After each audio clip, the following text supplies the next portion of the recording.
E esse é o único canal no YouTube que tem a Bíblia comentada versículo a versículo. Seja bem-vindo, seja muito bem-vindo ao canal. Que bom ter você por aqui. Vamos junto nessa nossa jornada de estudar a Bíblia dessa maneira tão importante e imprescindível para a nossa vida. Nesse vídeo, nós vamos falar a respeito do seguinte: a morte põe fim à promessa? Vamos pensar sobre isso. Vem comigo até o final, não sai daí.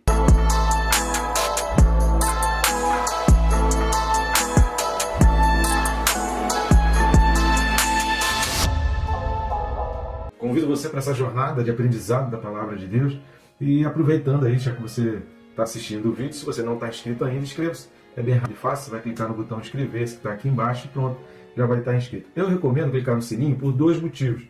Clicando no sininho, primeiro motivo, você é disciplinado. Todos os dias, segunda a sábado, domingo não, domingo é o dia que você está dedicando à sua igreja local, tá? Ou revendo alguns outros vídeos que você perdeu ao longo da semana. Então no domingo você faz esse misto para você não deixar de estar servindo a tua igreja local, né? E se dedicando mais ao estudo da sua igreja local. Mas segunda a sábado às 6 da manhã, nós temos vídeos todos os dias explicando a Bíblia de maneira sequencial, né? Sistemática, versículo a versículo. A gente fecha aí um livro, a gente já está aí no 11º livro, já são 10 livros completinhos aí no nosso canal, e assim você se disciplina para estar estudando a palavra.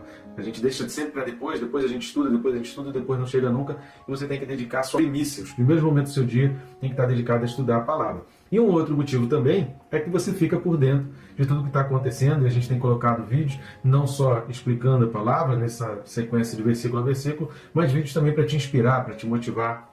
Ser um vídeo para fortalecer a tua fé. Pode ficar tranquilo que não tem aquela enxurrada, né, de vídeos, de notificações para estar atrapalhando o seu dia, mas são questões assim bem pontuais e bem simples para a tua vida. Tá legal? Então vamos lá, o texto desse vídeo. A gente vai ler Hebreus 11, do 13 ao 16. Então vamos lá para a carta aos Hebreus, capítulo 11, e os versículos são do 13 ao 16. Todos estes morreram na fé, sem ter obtido as promessas, vendo-as, porém, de longe, e saudando-as e confessando que eram estrangeiros e peregrinos sobre a terra. Porque os que falam desse modo manifestam estar procurando uma pátria. E se na verdade se lembrassem daquela de onde saíram, teriam oportunidade de voltar. Mas agora aspiram a uma pátria superior, isto é, celestial. Por isso Deus não se envergonha deles, de ser chamado o seu Deus, porquanto lhes preparou uma cidade. Amém, querido? Você já deve ter ouvido uma canção que fala, né? Não morrerei enquanto a promessa não se cumprir. E aí tem gente que bate contra isso, tem gente que abraça muito isso, e a gente precisa entender não só essa frase, mas a gente precisa entender, na realidade, a Escritura. A gente precisa entender o que a Bíblia fala e o que a Bíblia nos orienta com relação a isso. Então a gente vai tentar nesse vídeo explicar para você que essa frase não está de todo errada, mas também não está certa. E o que a gente precisa é entender o que está em mente quando a gente fala uma frase dessa: eu não morrerei enquanto a promessa de Deus não se cumprir. A gente precisa fazer a diferença porque a Bíblia tem distinções em relação à promessa, e a gente vai ver isso aqui, inclusive na própria vida de Abraão. Então esse é um assunto muito importante que a gente precisa ter uma atenção, um cuidado muito grande, porque esse entendimento com relação a como a gente vive e em que a gente morre, isso é fundamental para a vida do cristão. Infelizmente, a gente tem se dedicado pouco à meditação com relação a esse assunto. Mas antes da gente entrar a fundo nessa meditação, a gente tentar extrair um entendimento sóbrio, o meu objetivo aqui não é trazer exatamente conclusões, mas é conduzir a um pensamento, e aí você vai tirando as suas próprias conclusões. Mas o objetivo nosso aqui é de trazer um entendimento de acordo com as Escrituras, e você vai tirando ali as suas conclusões, fazendo a sua meditação para chegar aí ao ponto que você precisa saber. Antes disso, querido, eu peço algumas ajudas suas. Nós temos feito esse trabalho de forma totalmente independente, é um trabalho sem ajuda, e você pode estar nos ajudando de várias maneiras. Uma delas é grátis, não vai custar nada para você, é rápido e fácil. É o famoso triplo C, né? Você já ouviu falar no triplo C: curtir, comentar e compartilhar. Curtindo e comentando, o YouTube tem um algoritmo que mostra, faz aquelas indicações, recomendações de vídeos ali no YouTube, no feed, para outras pessoas. E quando você compartilha, você vai além desse algoritmo do YouTube e leva o vídeo para pessoas que talvez nunca receberiam essa recomendação do YouTube. Outra maneira que você também está nos ajudando é nesse link que está aqui do lado, nesse QR Code que está aqui do lado, ou indo aqui na descrição, no primeiro link que está ali, vai abrir o mesmo menu. E o que tem nesse menu? Maneiras pelas quais você vai estar adquirindo esses livros que estão aparecendo na capinha aqui do lado. São livros que eu mesmo escrevi, que eu tenho certeza que vai ser bênção para a tua vida. Você não só vai gostar da leitura, como você vai comprar para presentear também outras pessoas. Leituras indispensáveis, meditações sobre a vida, por que que o mal persiste no mundo, por que que há tanta coisa ruim acontecendo no mundo, sabe esse tipo de questionamento? O que se importa com Deus ajuda com isso, e o Perca Peso Tirando a Trave do Olho nos ajuda nessa vida de santidade. Afinal de contas, a santificação ela é um processo que a gente precisa enfrentar e ser vitorioso. A gente precisa vencer esse processo, né? A gente não pode apenas enfrentar o processo e ser derrotado, né? Então esse livro vai te ajudar muito para você ser um vitorioso nesse processo da santificação, tá certo? Então vamos lá, antes de mais nada, vamos dar uma lida em Hebreus 11, 39, 40. A gente vai chegar também no comentário desses versículos, que tem também muitos assuntos, né? Muitos temas importantes nesse versículo 39 e 40. Mas o 39 e 40 é um resumo de todo esse capítulo 11. É um resumo, inclusive, que a gente vai conceituar esses pontos importantes aqui, que vai falando a respeito de todos esses homens de fé. Então vamos dar uma lida lá? Hebreus 11, 39 e 40. Hebreus 11, 39 e 40, então fala assim: ora, todos esses que obtiveram bom testemunho por sua fé, não obtiveram, contudo, a concretização da promessa, por haver Deus provido coisa superior a nosso respeito, para que eles, sem nós, não fossem aperfeiçoados. Eu recomendo a leitura de Hebreus 7, 22 e que você assista o vídeo correspondente a Hebreus 7, 22.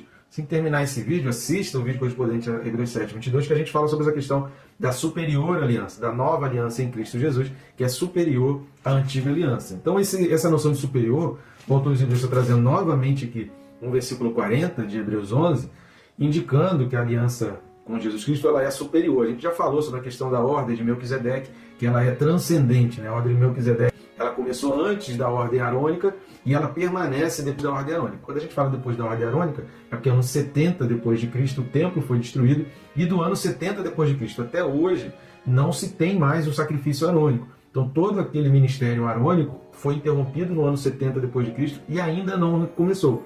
Aliás, é uma observação que a gente precisa estar fazendo, porque quando recomeçar o sacrifício arônico, isso é um sinal claro de que a volta de Jesus está nessa geração. E quando recomeçar o sacrifício arônico, que só vai acontecer com a reconstrução do templo, quando o templo for reconstruído. Inclusive, estava vendo esses dias que toda a briga para a reconstrução do templo é onde está hoje o Domo da Rocha, que é o templo, um dos templos, né? Se não o mais importante, não é o maior, mas é o mais importante para o islamismo, que fica no local onde durante muitos anos se entendia que era o local do templo. Então a briga entre judeus e islâmicos se dava muito por conta do local da construção do templo. E agora se descobriu que a localização exata do templo de Salomão não era ali onde está o Domo da Rocha, é um pouquinho mais para baixo. E isso vai pôr fim a toda essa guerra e vai poder ser iniciada a construção do templo judaico sem interferir no templo islâmico ali do Domo da Rocha. Isso é uma descoberta muito significativa que vai dar início exatamente à volta de Jesus. Então perceba como as coisas estão acontecendo, dando sinais claros da volta de Jesus. Isso é muito importante para a gente entender, porque tem muita gente que pensa que a volta está demorada, como Pedro fala, né, na sua carta, que tem muita gente que pensa que a volta é demorada e abandona a fé porque Jesus está demorando para voltar. Mas é porque não observam, não acompanham os sinais. Então eu recomendo você a identificação nisso. E por que isso é importante? Porque quando a gente enxerga que esses versículos do 13 ao 16, à luz dos versículos 39 e 40, nós precisamos entender que se eu vivo somente pela promessa na minha vida, se eu vivo somente por promessas terrenas, se eu vivo somente por essa pátria aqui, Paulo vai falar assim: miserável homem que eu sou.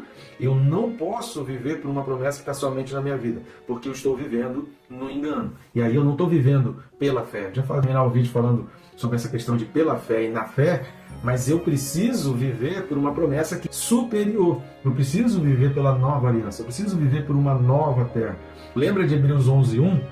Se você não assistiu, assista o vídeo correspondente a Hebreus 11:1, porque essa expressão pela fé, o pistes, é essa convicção que nos conduz na fé, ou seja, eu vou vivendo carregado pela fé. Essa expressão pela fé é a fé que está me conduzindo. Então não é o fato de eu ter a fé, é o quanto a fé me tem. Estão entendendo? Essa é a grande diferença. Tem muita gente que quer ter fé e vivendo um cristianismo como se vive qualquer outra religião. Querido, o cristianismo não tem nada a ver com qualquer tipo. Você pode listar aí 385 mil religiões no mundo, você vai listar, e o cristianismo vai estar num outro bolo, na outra parte. 385 mil religiões vão estar do lado de cá e o cristianismo vai estar do lado de cá isolado, porque não existe religião nenhuma comparado ao cristianismo. E o cristianismo não se compara a nada. Então não é questão de ter liturgias, rituais, ou de fazer ou não fazer coisas.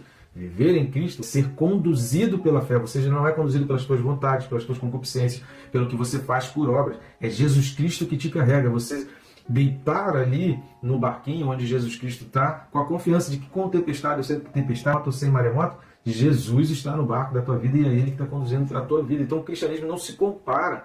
Não é questão de listinha, de ordem, de rituais.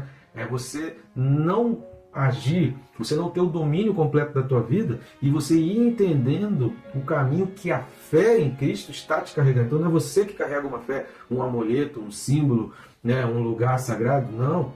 Jesus falou para a mulher samaritana, vai chegar um dia em que lugar nenhum vai ser digno de adorar a Deus. E a gente precisa ser conduzido pela fé. É a fé que nos conduz. Então, o que é a fé? É ser conduzido pela promessa. Qual promessa? Só deste mundo? Veja o versículo 16 de Hebreus 11. Mas agora aspiram, desejam, visualizam, almejam o quê?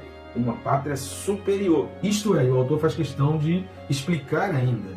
Embora ele já tivesse explicado lá em Hebreus 7, 22, ele traz novamente o conceito de que é celestial. O celestial aqui é exatamente oposto a qualquer promessa terrena. E aí a gente vai, aqui ele está falando, todos estes morreram, ele está falando de Abel, de Enoque, de Noé e de Abraão, né? Porque esse versículo aqui está antes dele falar dos próximos personagens, que ainda vem muito personagem aí bíblico no capítulo 11, mas ele está falando aqui exclusivamente de Abel, de Enoque, de Abraão, mas a gente precisa olhar um pouco para Abraão para a gente ter essa compreensão. Então nós vamos ler 3 textos a respeito da vida de Abraão e a gente vai comparar esses textos para a gente tentar identificar que diferença tem nas promessas de Deus para Abraão. Então vamos lá? O primeiro texto é Gênesis 12, de 1 a 4. Gênesis capítulo 12, de 1 a 4, fala assim: Ora, disse o Senhor a Abraão, disse o Senhor a Abrão, sai da tua terra, da tua parentela e da casa de teu pai, e vai para a terra que te mostrarei.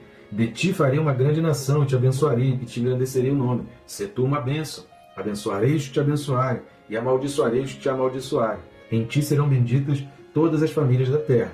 E aí Deus vai falar outras vezes promessa com Abraão. Nós vamos dar uma lida agora em Gênesis 17, versículo 9. Preste atenção no que a gente acabou de ler aqui de Gênesis 12 com Gênesis 17, 9. Olha o que diz a palavra aqui. Disse mais Deus a Abraão, guardarás a minha aliança, tu e a tua descendência, no decurso das suas gerações. Ou seja, a promessa aqui já está no singular, da tua descendência, como não procedendo de muitos. A gente também já falou sobre isso aí na carta aos Hebreus, mas procedendo de um só, que seria Cristo. E as suas gerações, obviamente que era impossível que Abraão conseguisse visualizar todas as suas gerações descendentes dele, principalmente quando chegasse Jesus Cristo, que era exatamente o alvo da promessa. Isaac foi um tipo de Cristo, que a gente costuma falar teologicamente falando. Ele simbolizava Cristo. No vídeo passado, a gente chegou a pensar, né? O que será que Abraão viu quando Deus mostrou os céus, as estrelas, as areias do mar? O que Abraão viu? O autor dos Hebreus vai dizer que Abraão contemplou ali a sua terra celestial. Abraão contemplou ali a multiplicação da sua descendência e em Cristo um alcance poderoso de ter vivido pela fé, vivido na promessa de Deus. Agora compare os textos que nós lemos aqui, de Gênesis 12 e Gênesis 17, com Gênesis 18, de 9 a 15. Gênesis 18, de 9 a 15, fala assim: Então lhe perguntaram, Sara, tua mulher, onde está? Ele respondeu, está na tenda. Disse um deles, certamente voltarei a ti daqui a um ano, e Sara, tua mulher, dará à luz um filho. Sara o estava escutando à porta da tenda atrás dele. Abraão e Sara eram já velhos, avançados em idade. E a Sara já lhe havia cessado o costume das mulheres. Riu-se, pois, Sara no seu íntimo, dizendo consigo mesma, depois de velha, e velho também eu teria ainda prazer, disse o Senhor a Abraão, por que se riu Sara, dizendo, será verdade que darei sendo velho? Acaso para o Senhor a coisa demasiadamente difícil? Daqui a um ano, neste mesmo tempo, voltarei a ti e a Sara, e Sara terá um filho. Então Sara, receosa, dizendo, não me ri. Ele, porém, disse, não é assim, é certo que riste. Nós já falamos a respeito de Sara em vídeos anteriores aí, eu recomendo que você assista aí o vídeo anterior, né, que é referente aos versículos 11 e 12, onde a gente menciona esse episódio com Sara. Mas aqui o que eu quero trazer, compare a promessa de Deus lá em Gênesis 12 e 17 com essa promessa no capítulo 18. Uma coisa é a promessa de ser uma grande nação, de ter muitos descendentes, de ser fecundo, de multiplicar e encher a terra, e as gerações dele ocuparem reinos e dele procederem reis. Isso era uma coisa, era impossível que Abraão pudesse em vida viver todas essas promessas. Agora, a outra promessa foi o filho. Mas repare que Deus primeiro faz uma promessa futura para Abraão. Primeiro Deus mostra o futuro, primeiro Deus mostra como será a terra, o que vai acontecer da vida dele, para depois Deus dar a ele a promessa terrena.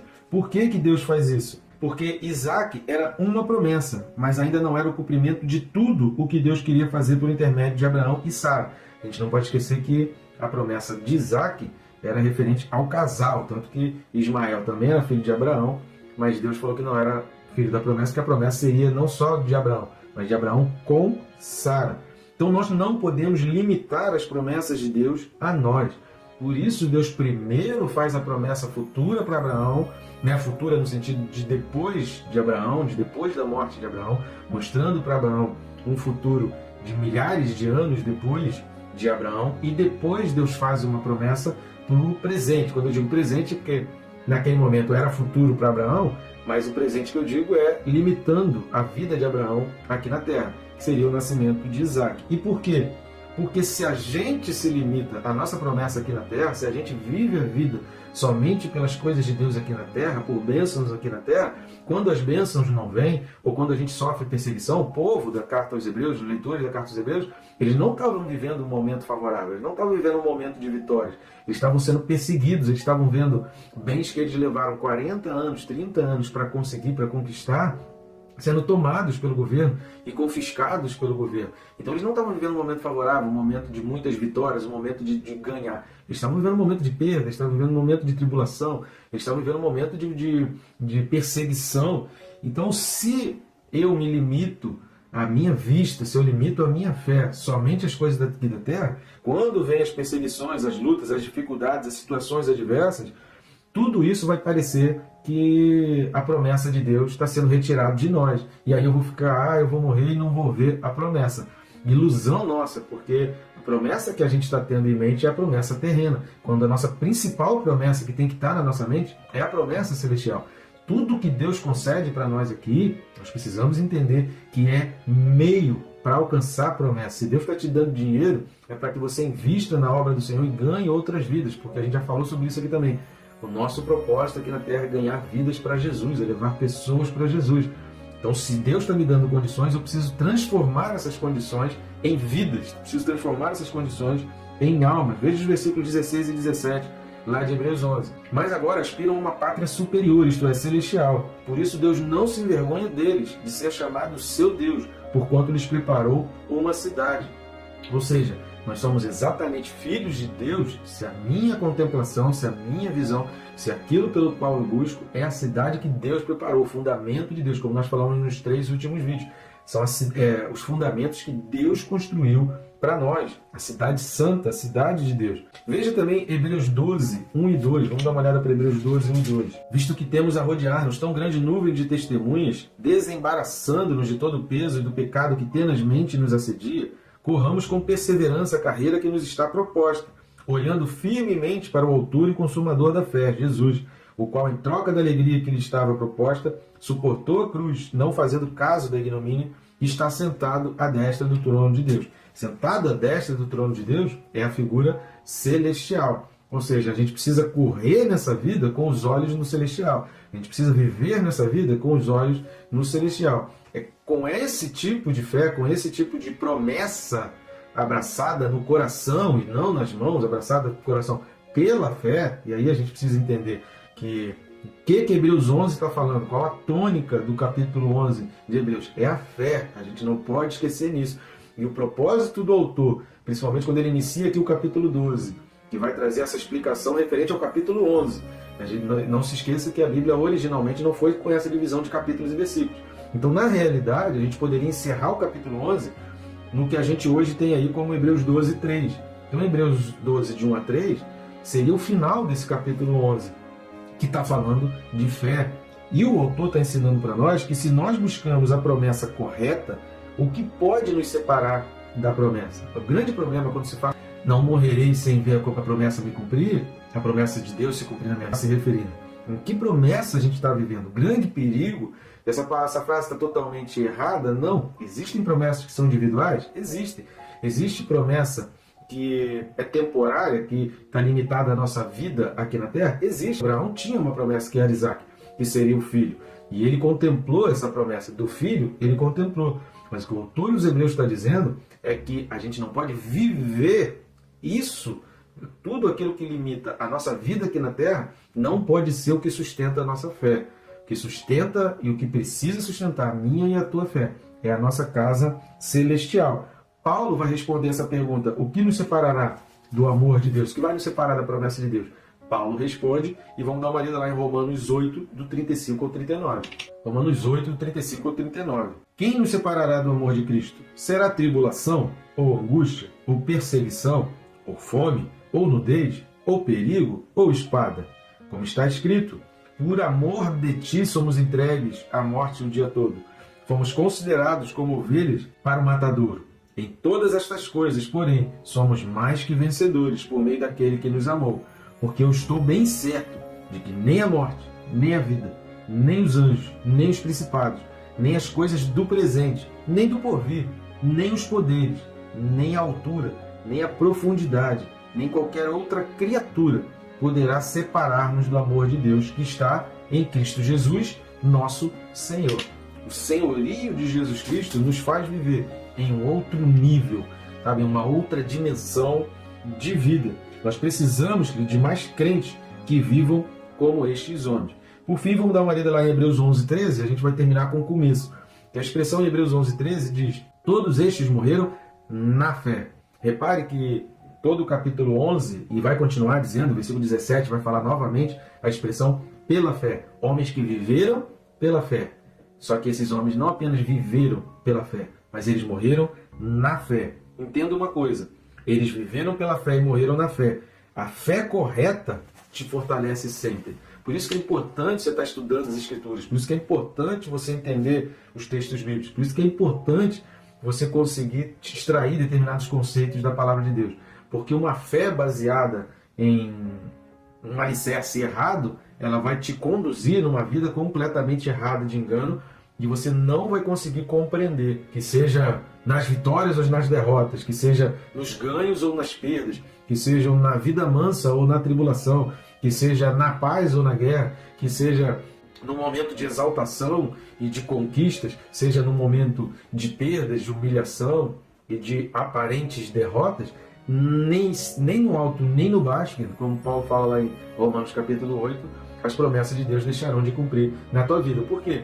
Porque existem promessas para a tua vida aqui na Terra? Existem, mas não é sobre elas que você carrega. Você precisa ser conduzido pela fé celestial, pela tua promessa celestial, pelo teu reino celestial. E aí eu quero terminar esse vídeo fazendo um pedido. Envia para aquelas pessoas que estão passando por dificuldades e estão com a sua fé estremecidas, porque a gente precisa estar olhando para o lugar correto. A nossa fé fica abalada pelas situações adversas dessa vida porque a gente não está olhando para o ponto correto. A gente não está olhando para o autor e consumador da nossa fé. Consumador significa aquele que vai pôr fim a todas as coisas, que vai encerrar nele todas as coisas. Se fosse assim, querido, muita gente, que a gente vai ver lá em Apocalipse, no capítulo 8, a gente vai ver Apocalipse 20, Apocalipse 21, Apocalipse 6, a gente também vai ver sobre isso. Sofreram perseguições, foram mortos a fio de espada e entraram no céu. Será que a gente está segurando naquilo que é correto? Será que a nossa fé está alicerçada naquilo que é realmente correto?